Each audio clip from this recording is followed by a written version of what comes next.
My definition of the best drug policy is one that tries to accomplish two things. First, it tries to reduce the negative consequences of drug use. It tries to reduce the addiction and disease and the suffering and the criminality and the destruction of family and all the bad things that we know happen with all sorts of drugs, both legal and illegal.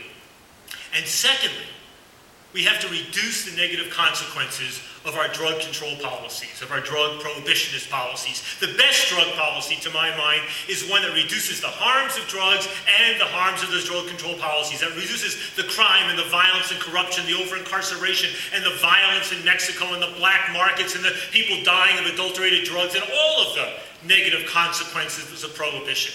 It's that objective right there. I think it's shameful that America, our country of freedom, should lead the world when it comes to the incarceration of our fellow citizens. Less than 5% of the world's population, but almost 25% of the world's incarcerated population. Ranking first in the world in incarceration rates, the Russians keep huffing and puffing to keep up with us. They can't. We've left them in the dust. Right? Our rates of incarceration 5, 6, 7 times countries in Europe, even though their rates of drug use are not that different than ours, their rates of nonviolent crime not that different than ours. What we do is rely on incarceration in a way that is exceptional and in a way that does not dignify our country, our Constitution, or our values. Now, I'm not saying make all this stuff legal. I'm saying it's time to begin to roll back this war on drugs. That this knee-jerk preference for relying on the criminalization system and criminal justice is not the way to go. That the right way to deal with addiction is through the healthcare system and as a health matter. That the right way to deal with people who use drugs and do no harm to others is to leave them alone.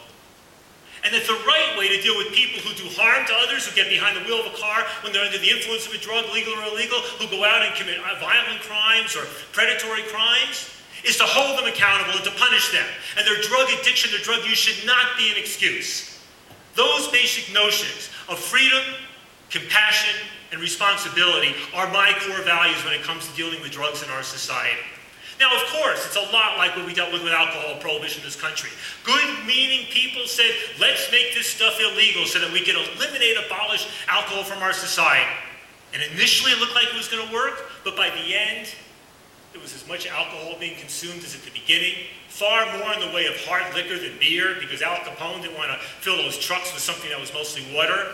Incredible levels of violence, corruption, overflowing jails and prison cells, and people, hundreds of thousands of people being blinded and poisoned and killed by bootleg liquor that was more dangerous because it was illegal.